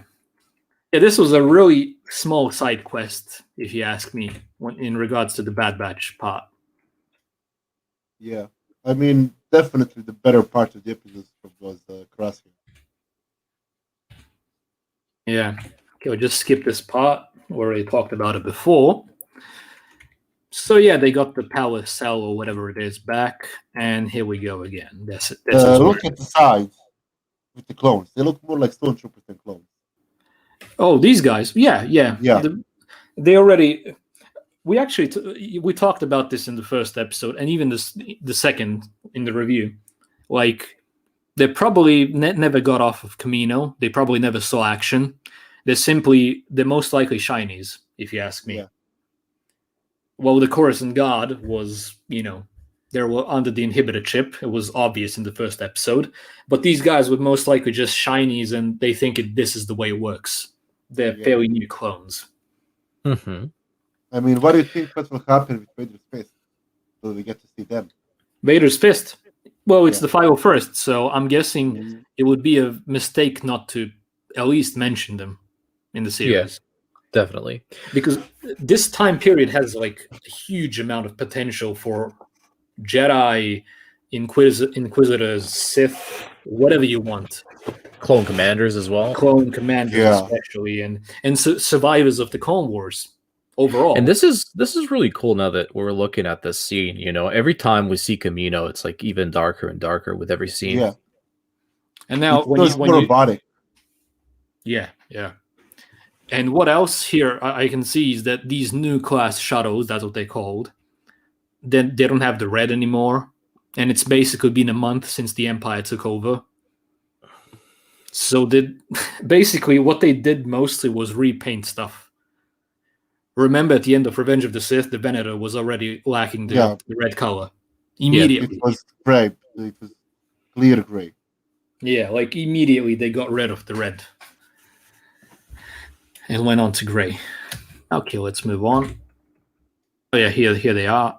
This shot reminds me of Clone Commandos when they're first shown in Clone Wars. Oh yeah. Do you remember that, Todd? Like the Savage Press episodes when the Delta Squad. Yeah. When they're seen in the single scene, you can see the light up visors light up when they come out of the exact same shuttle as this. Yes. And bring the body. So yeah, I've noticed a lot of things like that throughout the Clone Wars that they did. And really appreciate that. Anyway, let's move on. This guy becomes an admiral right now. Yeah. Did he become, I mean, throughout the episode, he's just begging for a promotion. Really? Oh yeah. Yeah, not like when you look at his dialogue. It's a whiny bitch. Yeah, first he did the things with the chain codes, like immediately. Last episode. And now already he has a squad that did their job. Yeah. So Tarkin promoted him like right at that moment here when they did the mission, if I remember correctly. I mean, if there wasn't Crosshair, I think the entire project of enlisting humans would have failed. So we can kind of thank Crosshair for not having clones in Empire era. Yeah, but at first they needed a guy who was going to follow orders blindly, to get the Yeah. program started, and then later on, I guess they can find new ways to brainwash people. Yeah, maybe propaganda works as well. Mhm. Fight for And Empire. generally speaking, if even if it is fiction and we're comparing it to reality, like I'm comparing it to reality right now, regarding people, if you say the same things over and over again, it starts to sound more like the truth, even if it might be the most idiotic thing you can say. Allied And told that's what 1,000 the times empire becomes does. true. That's what the empire will do with the propaganda, and the same applies in real life. Just repeat it a million times, and it's going to become as if it is the truth, even though it isn't. And you remember in the Empire Day episodes in Rebels how they were Mhm. promoting the Empire. Yes. And Palpatine as well, but I actually love the idea of him showing up as a hologram, like looking like Sheev Palpatine and back from his Chancellor days, and not like the Oh Sith yeah, Lord yeah, he is. yeah. That was a Sith. What do they call that? I can't remember. A Sith mask Sith mask. Yeah. That was made by Sith alchemy. Mhm. And and that's how he stayed hidden during the years. During the Clone Wars Yes. and before. And if I remember correctly, the Force lightning didn't really scar him. It just So removed the revealed. mask. Just Yeah, it revealed. just removed the mask. Yeah. No, yeah, because of the dark side corruption. Yes. We just showed his final form. Mm-hmm. Yeah, the scene in Rebels when he shows himself to Ezra, that was awesome. And you can also hear the screaming he does like he did in Episode 3 with the jump. Mm-hmm. That was cool. No, Okay, let's move on. you will die. No. Okay, just take a look at the backpack here. It looks Did better he just now. did he just attach the his sniper rifle back there, I think he Mhm. did. like in between, right? Yeah. That's a cool that's a cool thing. I haven't noticed that yet. Are those thermal detonators on his belt? I don't know. It seems something like no. I think they're those smaller. Oh yes, detonators. points for the. You remember what he used in the last season of Clone Wars? For Yeah, deflecting when he shots. was with Wrecker when he killed a ton of droids with it, Mhm. probably. Okay, let's just skip this. Tarkin being a dick as always, but great. And here, like they look like stormtroopers way more and more. Yeah. They're blurred as well. Remember that someone mentioned in the previous live streams. Yeah, I know that in episode 1, like there's a scene of stormtrooper armor. Yeah, the backside of the clone trooper armor has the two eyes in the circle, just like the stormtroopers did. Yeah. That was a really nice detail already. And now, big reveal. What is the? Let's see. Do you remember the spoiler we didn't want to talk about? Oh no, it's still not here. I mean, we already talked about this, the special clone they want to make. Yeah, the Camino uprising and stuff. Yeah, it's definitely leading to that, and I'm curious to see what they're gonna do. Enhanced clones, cybernetics. I want to make a bet. Yeah, hopefully it's Dark Trooper 0. Oh, Phase 0. Yeah. Yeah, that would be I would hope something like Starkiller, but I know it's a far-fetched. Yeah. I don't know. Starkiller, I mean, I would like it. I think it's too official to be Starkiller. Starkiller would be cloned in secret by, known by only by Vader or whatever, Yeah, I mean, but they can change it. I'm hoping for that, but I know it won't be that. Yeah. Honestly, I wouldn't actually like it to be Starkiller or anything like that, because I would like Starkiller to simply be who he is in the EU, and that those events happen in 2BBY, which is 17 years later. I would actually like this to simply be a start of a rebellion in a way, like a secret rebellion between the Kaminoans. Or maybe they're simply maybe they're going to be racing towards the goal of staying relevant with the admiral guy who's pushing the recruits, So maybe they're simply going to try and advance their clones and get new templates, or maybe just add cybernetics to them or something like that. It might be a race thing.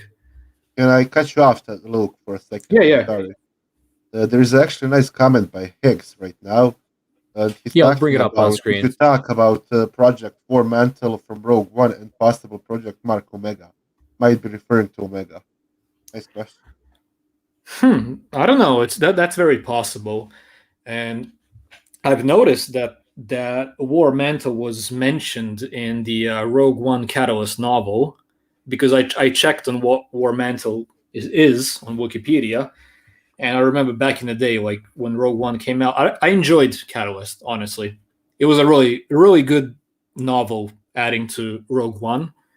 Yeah, So definitely. that's a very rare thing coming from me when it comes to canon stuff. So, I don't know. It might be But possible. I And don't remember, did they reveal what it was?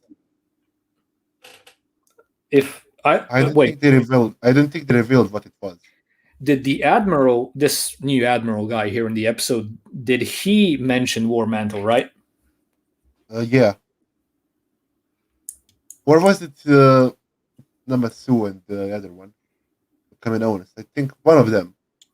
I don't know. I can't remember, but I'm not really ready to play this because last week they took down a Yeah, live yeah, stream. We definitely, played some definitely, scenes. definitely.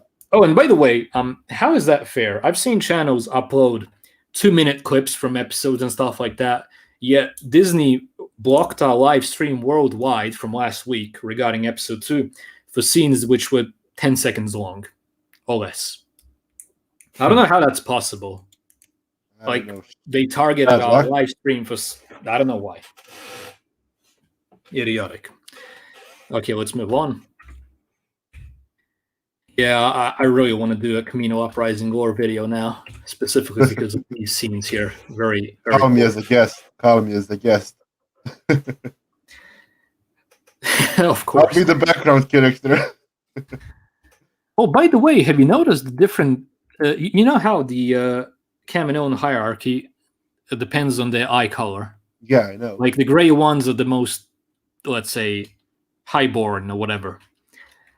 I'm just looking at the color of their skin and the color of their, let's say, armor or outfit. Yeah. Like it seems like Lamasu is like the, let's say, highest ranking one, definitely when it comes to his skin color and eyes. But she also has gray eyes, but the different, how would you call it? I guess different tone to it. Yeah, Yeah. it I is. It mean, is. they're switching. They're definitely changing the history of Kaminoans because I think it's just too dark for Disney.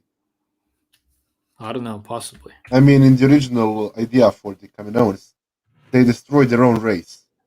They had the race build those big cities, and then Yeah. they So selected few of them just to climb up and live there, and the rest of them were either executed or flooded.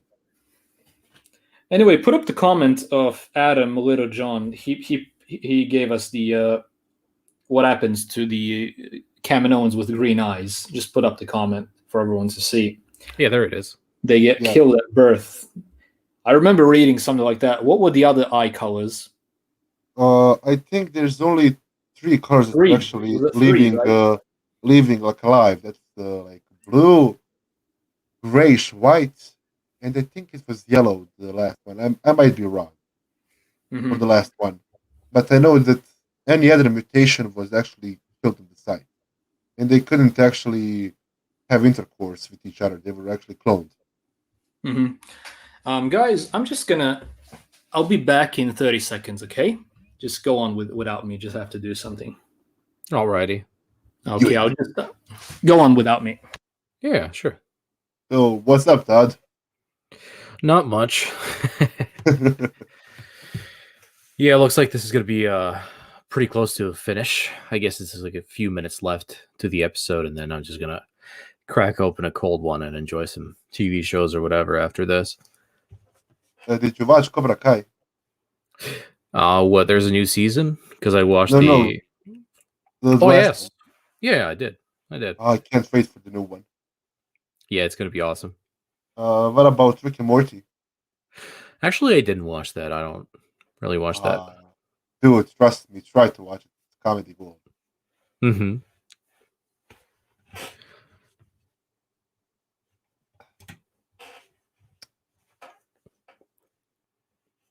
So, Yeah, so I any can't ideas, really. anyone? I can't really skip over the episode because Luke left Yeah, and yeah, no problem. his Any screen is idea, what is chat? sharing. Omega is Yeah, very interesting, yeah, for now, yeah, but we'll see where the story leads. I really like it so far. yeah. She's becoming a way more likable with every episode. Yep. All right, there we Oh, Someone in yeah. the go. chat give us something, kind of It's, like the ancient this is Vienna this castle. here is very unexpected, honestly. Like the table is empty without the Bad Batch. That doesn't really make sense to me. It doesn't. I would expect that table to be way back in some corner, like No more outcast. school fights. Yeah, yeah. I don't know. Okay, let's move on a bit. Oh And yeah, big reveal. Oh, this is why I'm calling them 99 Squad. It's funny how they cleaned up the room. Yeah, you can actually see Crosshair when he's entering the room. He's like disappointed and sad, kinda. Yeah, and he's looking at the mission marks. Yeah. yeah. Just skip it a bit. Yeah, they cleaned up most of it. Yeah, here are the marks. Yeah. And now the big reveal we saved from the beginning. Yeah, we didn't this talk about. this scene actually made me kind of sad for him, because he is technically a slave of the Empire now. I mean, More every than- clone is. Well, every clone is, but he's specifically targeted for, literal brainwashing every week or so. Yeah. Nice sniper rifle, though, when you look at it fully. Yeah, like I guess what they're doing with him is they want to make sure that the effects of the inhibitor chip stay intact and that it's doing its thing. Yeah, because it's wearing off like it did with the Commander Grey clone from the King comic book. Yeah, but for him it took him a year. Yeah, it took him a year, but we're considering that he's much more independent, and he is a modified clone, so I'm guessing he has, let's say, stronger free will than the regular clones. Hey, actually, I just thought about something. Batil Kaminoans actually want to experiment on him. To what? Want to experiment on him. Maybe. But I guess they have, I think they actually have another template in mind. So we'll see. Well, yeah, we'll see. And to be honest, I don't think they'll show it over the next episode. I think we'll have to wait another week after that. Because they're really playing it safe with season 1 like they always do with their stuff. Yeah, first season has to be like slow. Yes. Yeah, but despite this being season 1, it's not meh or boring whatsoever in comparison to The Mandalorian. Like, it's very enjoyable to watch. Yeah, but Mandalorian bored me to hell when it comes to season 1. Like, they showed nothing that we haven't seen before. But here, we're basically every episode is showing something that we've never seen before on screen, especially since it's one of the most interesting eras, like right after Revenge of the Sith. Yeah, I'm guessing all of us always wanted to see this on screen instead of in the comics, like the Dark Times comics and stuff like that. So that, yeah, much more interesting era and not boring at all, if you ask me at least. Yeah, definitely. Yeah, poor Slavic clone. Hey, he reminds me of Witcher. The Witcher? Yeah. Maybe. He's missing the toothpick. Yeah, Crosshair of Camino, huh? Camino, huh? What do you guys think of the Havoc Marauder? That's the shuttle, the name of it. It's not cool as the goddamn Evan Hawk. Nothing is as cool as the Ebon Hawk and the Slave. I mean, that ship. The Slave one not that much as Evan Hawk. Evan Hawk was just an amazing ship. You know, a ship I really like from the Old Republic is when you play SWTOR, you're given the D5 Mantis as this what's it called? As a bounty hunter. So that is a really cool design. It really reminds me of a Slave 1, but it's like, you know, an older version of the Slave 1, which is really cool. I really like that. Yeah, it's actually... Finish. Go on, sorry. No, I'll light up one till you finish. Yeah, I was gonna say it's like a predecessor to the Fire Spray 31 ships, like Uh-huh. that. Especially because of the color. It's the same color as the Slave One, but I mean you can customize it if I remember correctly. The colors, I'm not sure. And I don't know. They did the Old Republic era perfectly Yep. when making the predecessors to everything we're seeing in the Clone Wars and the original trilogy era. I mean, do you know what's the funny thing about the Old Republic now? Yeah. The game is still going on. Yeah, There's yeah. still They updates actually going on. released new lore regarding Darth Malgus recently. Yeah, and they did canonize it, so we can safely say that KOTOR is canon. Well, the thing is, it's officially not. It's actually the only continuation of the I mean, the expanded universe characters that we have. are canonized. Some of them, not all of them, but some of them are. Oh yeah, but honestly, it doesn't really matter too much because if Disney got their hands on Knights of the Old Republic or something like that, I'm definitely betting that they're gonna destroy the characters with the bullshit. Mhm. So at this point, I'd rather them not touch the Old Republic at all because it's gonna be a discount Old Republic. It's gonna be probably the same shit as the High Republic, which is Uh, garbage, honestly. Who's the guy who made the Avengers? What's his name? John Favreau, you Yeah, mean? yeah, John Favreau. Thank Well, he you. didn't make him, but he was part of the I MC. mean, yeah. If he was actually making the old Knights of the Old Republic movies, I would be in it. Him or Zack Snyder. We actually I don't got to know. see what Zack can do with the Snyder cut. I mean, the True. original Batman, the original Justice League was a terrible movie, but with Snyder cut, yeah, it's way longer, but it's actually way better movie and explains way much than the original Justice Yeah, League. yeah, definitely. But still, I'd rather them not touch Star Wars because when it comes to the agenda, that's all that matters to them. So just don't do the the Old Republic at all. Actually, when it comes to the Old Republic, I prefer the fan-made project of the Old Republic episodes from Knights of the Old Republic. One, that's what I'm all for. What do you mean fan episodes? A fan project of making like a mini episodes of Like Knights story of the Old. based, like Yeah. okay. I Starting didn't with see the it. End of Spire. I didn't see it. You'll have to send me that. Yeah, so, check it out. It looks fantastic, honestly, and it's basically completely EU stuff. Just someone is using CGI or whatever, and it looks fantastic. So Mhm. definitely, basically, when you look at it, I've noticed that when fans touch Star Wars, when they do some fan projects, like recently, all these cinematics of the Clone Wars or the Old Republic and stuff like that, every time fans do something, it turns out to be perfection. Honestly, Yeah, even definitely. the Star Wars theories, Fan Vader film. fan Ah, film, that's actually awesome. I yeah, can't and wait all for these episode fan two. films turned out to be perfection when you look at it. But You but just remind me of something. I talked with a friend the other day. Shout out to him. Uh, I don't know. Did you ever watch Young Justice? I didn't actually.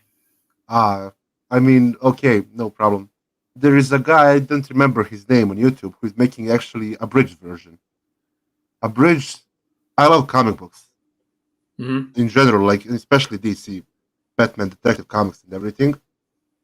I love them the most. They're the best part by me for DC, including movies, animated shows, everything. And this guy made an abridged of Young Justice that I love more than comic books. And he's using episodes but making like fan scripts and the voice actors and everything. It's so amazing. Hmm. That just like when you give a fan to do what he wants with things he can do. Hmm. Because fans can go where executives can't go because executives have to watch for bosses and everything, while fans will do something for themselves and the rest of the fans. Yeah, yeah, completely agree with that. And that's why based every single Star Wars fan project that I saw, well, most of it, the vast majority, is something I would literally immediately consider as canon without a second thought. There's nothing wrong with any of it, basically. And it's made out of love, something that these huge corporations don't understand, yet they claim to. be all about it, which is a lie, obviously. I mean, the vibes that I'm getting from Disney constantly is that they hate the fan base. They hate us. They hate our guts. They even say so. But, people still buy into it, sadly. So, yeah. But anyway, what do you guys have? You guys noticed the wings here on the Havoc Marauder? Very Imperial-like, isn't it? They look like Imperial shuttle to me, or Palpatine's shuttle. It looks like TIE fighter wings because of the the black and the gray. Mm-hmm. Well, it's all leading up to what it's going to be later on. Oh yeah! By the way, see this red pot here? Yeah. That seems to be Omega's new room, right? Yeah. Yes. We finally reveal it. Yeah, it's because of the curtains. Yeah. Yeah. That's something I really like in this episode. It really I don't like shuttles that much as as vehicles. It's nothing that feels like a home to me, like the Falcon or the Slave One would, or Ebon Hawk. those one of a kind, Ebon Hawk, yeah. But this really really gets that feeling there, I think, with the beds and everything, like making it your home. Let's just skip it a bit. Yeah, same thing they did like when Rex and the rest of the gang did to the ATT. Yeah, that was awesome. The Jupa base, that's what they called it. Mm-hmm. Yeah, this is why I'm actually thinking that Wrecker faked his head injury, because he wanted to do a little side project for Omega. Oh, that's very possible. True. Yeah, it might have been just an excuse not to go outside and do something like this. Yeah, I mean, I think he felt bad when he wanted to steal her food. Yeah, and he probably also felt bad that she was the only one that didn't have her own part of the ship. Yeah, and the best answer from her was, "This is my first room. Like, I never had it." Like, they're bringing her as a character way more and more. Yeah, that's amazing, Jeff. And honestly, I have a very special connection to having my own room. It's something I wanted to have my entire life, and I've only had it in the past 9 years, like something that is actually mine, a home, because I was constantly moving. And having a room was my dream my entire life. And the past 9 years have been some of the best in regards to that dream, because I have a huge Lego collection. I've been working on my room for years, posters, getting it, making it your own. Making it your own, and I'm really proud of my room, and that's what I really like about this episode, this part here specifically, because everyone should have that. Yeah, I'm still trying to make a bat cave, but it's not working very well. Yeah, I mean, look what Record did here. Is this like? Yeah, I gave him his toy. Gave him her toy. Yeah, he gave the toy, but look at these. Did he make this childproof? Like, I think he did. Yeah, he did. That's really, I like that. That was very thoughtful of him. Definitely, and now she became a gunner as well. Imagine that's also very cool. Like, you have the best view in the galaxy, looking into the stars, into the vastness of creation and everything. That's awesome. And this looks like some type of foam that he just taped around the tape around it, basically. It reminds me of Ezra. You remember when he would sit down in the cockpit? Yeah, on the Ghost. And just watch the picture of his family. I mean, hollow projection. Yeah, the Ghost has a very good design on the inside in regards to the rooms. Very nice and cozy. But as a ship as a whole, it's not as memorable as some other ships. Well, yeah, but it's Ralph McQuarrie's art. After all. Definitely. Hey, do you remember Anakin's ship from season 1 of Clone Wars? Yeah, the Twilight. Garbage. I love that. I always liked the Twilight, and it reminded me of the B-Wing quite a bit. Like, it's disproportionate, the size of it, when you look at it. Kenobi was the best when he borrowed it to go to talk to... Well, he destroyed it, basically. That was the end this is the last time I'm asking Anakin for a ship. I don't even know what the hell is the Twilight. Actually, I'm actually gonna dig into the Twilight and find out how the hell did. Oh, Anakin stole it on Yeah, you remember? he stole it from the in the Clone Wars movie, right? Yeah, he needed a ship fast. I wish I had the Lego set, but I don't, sadly. It even has a Doctor Droid on it. Just gonna go back a bit. Oh yeah, this is also cool. Where did he get the lights? Like, you don't have a China shop just to go and buy it. Face Chinatown. Seriously though, where did Wrecker get all of this? Did they have a bathroom on the shuttle? Maybe a trophy room. Did he take these curtains from the shower or something? Like, that's what they look like. Mm-hmm.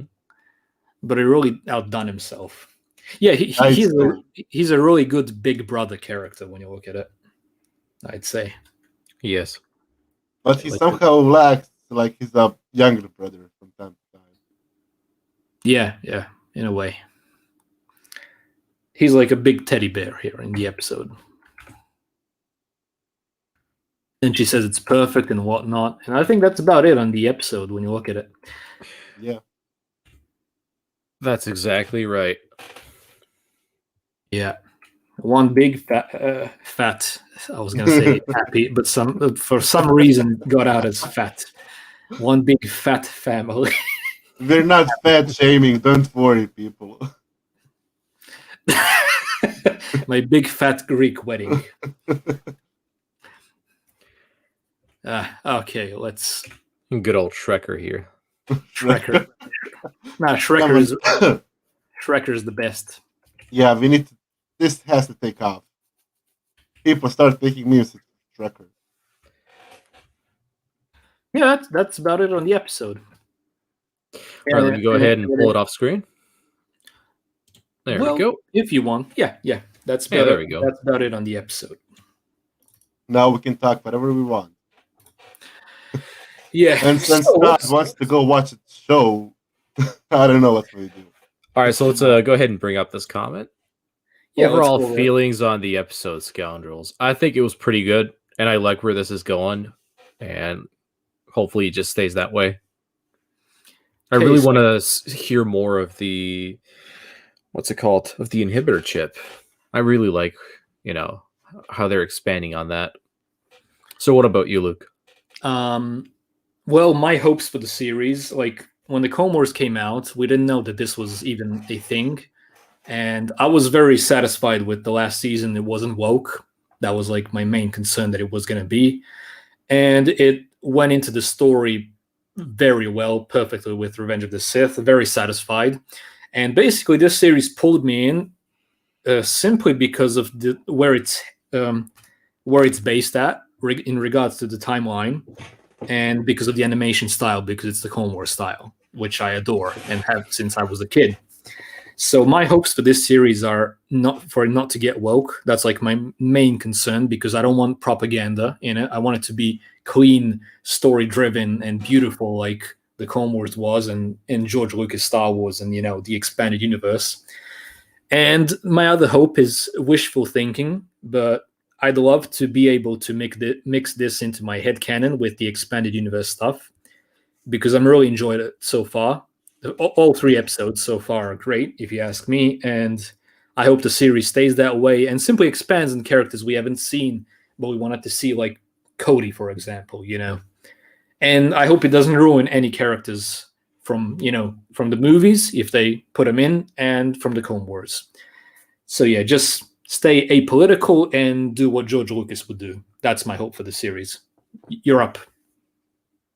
I'm not a Scoundrels, actually.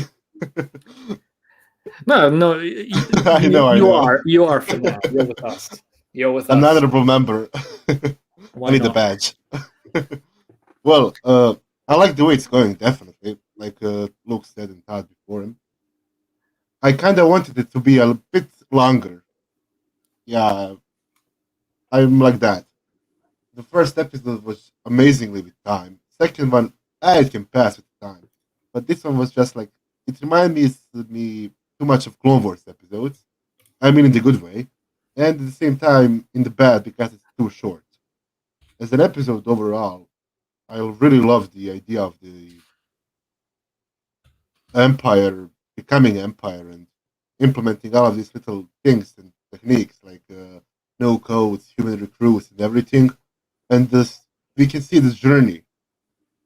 That's the best part. Like after Revenge of the Sith, we have comic books, of course. We have like a Vader series and a few other stories, but except that, nothing really big. It's Mhm. too misty. While on the other hand, we have in the original trilogy, we have so much in between Yeah. movies and everything. Then this time period is actually perfect for exploring and doing crazy things. So I say go for it. Yeah, yeah. I agree. I agree. Yeah. So All right. what So do you guys? do you want to Yeah, bring this up to a close?